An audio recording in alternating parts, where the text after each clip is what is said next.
All right, mic check 1 2 1 2. Last few videos I put out were the LPIC. I've got hard decisions to make now. If I had passed, it would have been a really easy decision to make. Oh, just take the second exam, get my LPIC. Like, that's great. Having certs is good. But I failed. It cost some money. It's going to cost some time. Yes, I only failed by a few questions. I could retake it. The earliest I can take it is, I think I think the 18th, if I remember correct. Yeah, so I could take it next Friday, and probably pass it. So it's like, I have a hard decision to make right now. Like, do I want to invest that extra money into the first, because it's going to be an investment of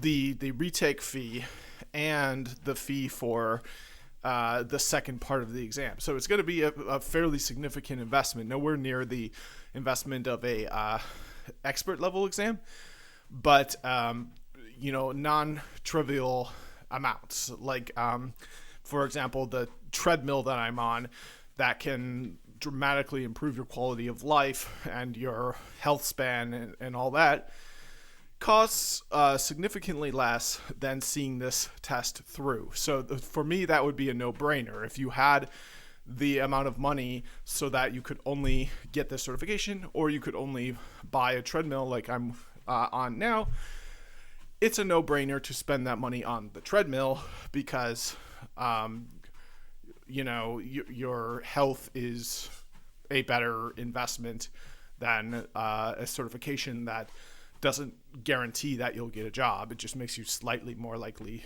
to do so in a job market that really is brutal nowadays. So yeah, that's one of the main things on my mind.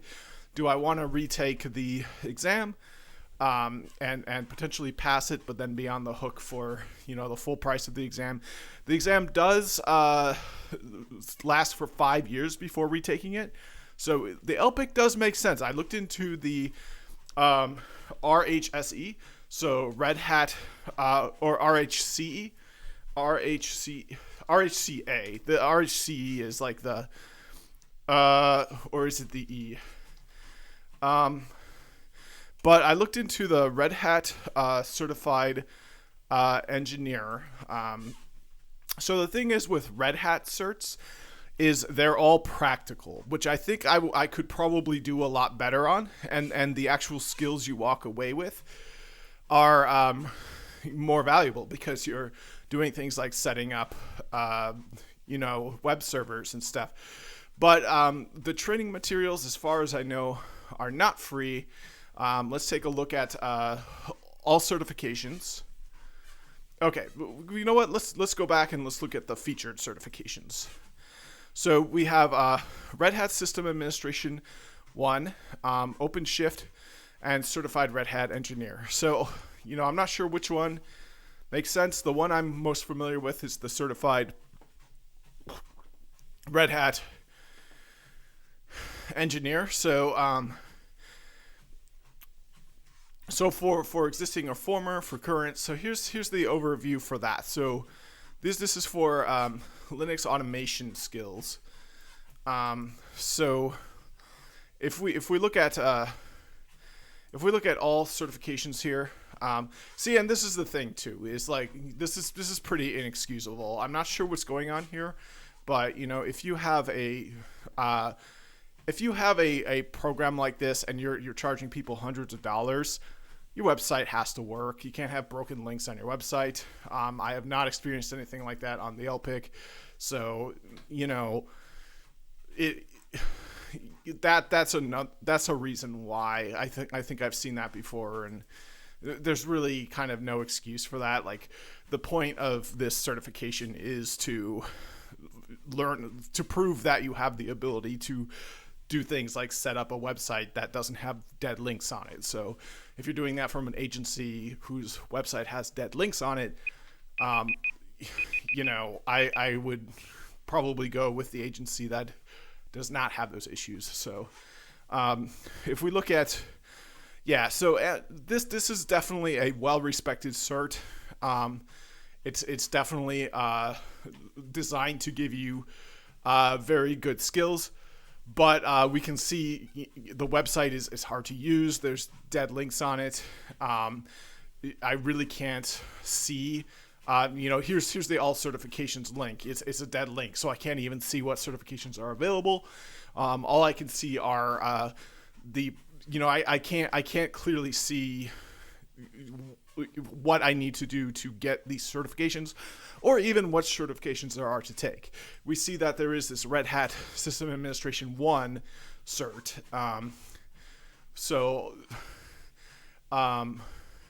But we see this isn't even information about the cert. This is information about training. So it's very difficult to see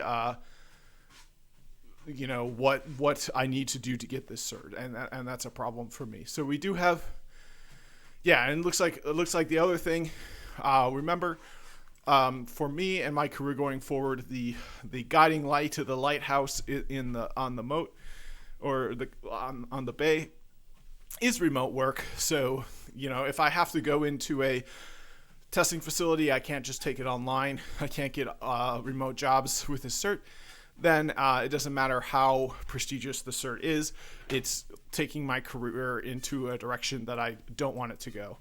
So if I'm making $10 million for a lifestyle that to me isn't worth $10 million, I'd rather be making the bare minimum expenses to live the lifestyle that to me is worth $10 million, even if that's not the amount of money, because this life isn't just about what's in your bank account. It's about the intangibles as well.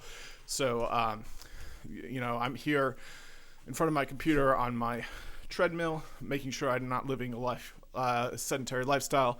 I'm eating a delicious breakfast of red sorghum. I'm getting a hit of vegan protein every 3 hours, and I have exercise equipment all over my apartment. No one to bother, no way to bother me. I have my headphones on. I have things I'm doing online where I'm connecting into really valuable, mentors and stuff. So all I don't have right now is an income, but you know what? I had one a few months ago before all of this changes to the jobs that were available, the job market, all the RTO pushes by major companies. So I think there will be a time where this kind of anomalous job market will change, and the best I can do is be prepared for that. I might have to make some sacrifices and do a hybrid or full on-site, depending on what my financial situation looks like. But that, as I said, that is really the ship kind of veering off and perhaps crashing onto the bay. So that's my reasoning about the Red Hat engineer thing. I know it's a prestigious cert. I know that it's more of a performance-based evaluation that we can see here, which is a lot more valuable to be able to do, more performance-based stuff rather than just multiple choice questions. Multiple choice, you can just find the answers and memorize them, and it really proves nothing about what you actually know. If you actually have to type it out and do it, there's really no way to memorize that. So, and then the other thing with multiple choice versus hands-on, you can use the help menus. You can split the screen using screen and have the manual open while you're doing it. And those are the kinds of real-world skills that are really valuable, to be able to get help, to be able to learn new things on the fly, just memorizing certain pre-existing things and then plugging them in a multiple choice question. Really teaches you kind of bad habits, in my opinion, because it teaches you that if you don't have it memorized, then your only way to do it is to somehow get it memorized. So memorization, in my opinion, is it's important. It has its place, but basically one of the biggest strengths of memorization in my mind is it allows you to use keywords to look up new concepts. So like memorization itself, especially when you 5-10 years down the line, you're doing something that you have memorized. Like subnetting is a great example. Like it doesn't matter how good at subnetting you get in the moment.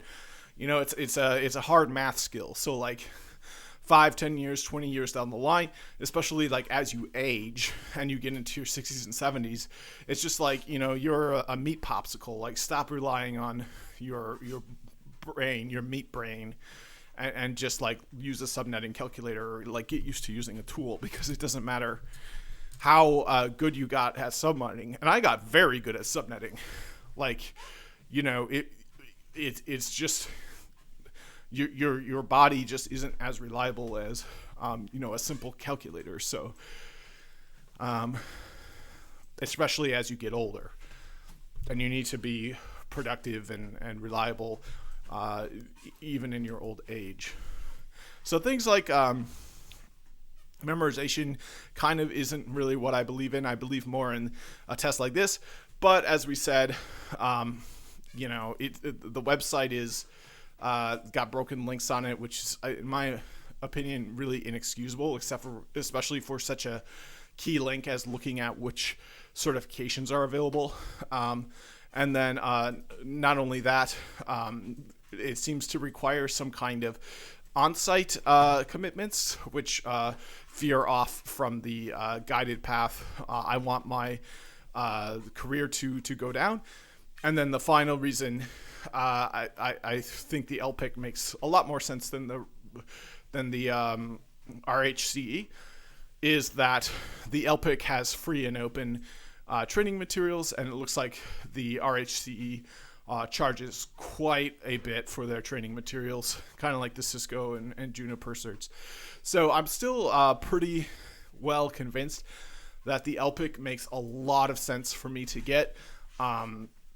I think if I had scheduled it for next week and done a few videos on review, I probably would have passed it. So I think I made a mistake there.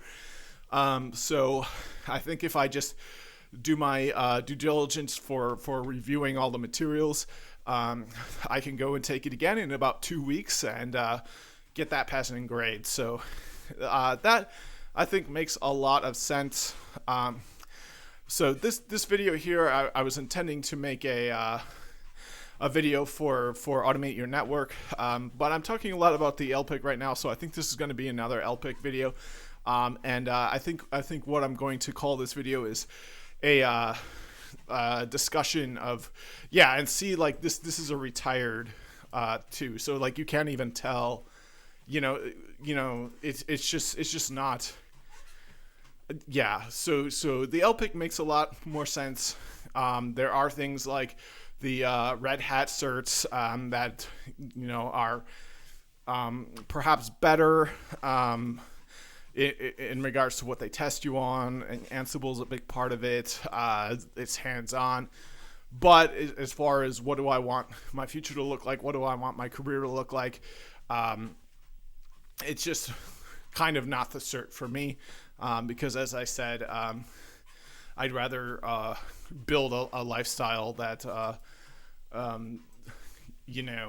that I'm really happy to live, and just kind of like allows me to live a life with intangibles that I really want, rather than a lifestyle where it's all about work and making as much money as possible, even at the expense of my physical and mental health. So everything. I think that's it for this rant. This is just a discussion of the other certs available. I saw some YouTube videos recently discussing them. There's a few other ones. There's like the Linux Foundation, and I think that's going to be it for this video. It's just a short 15-minute video discussing other things I could do besides retaking the LPIC. When it comes to certs, I mean, there's things I could do besides going for another cert that would be good as well. But this one's going to be about certs. So yeah, that's it for this video. Thanks for watching and see you in the next one.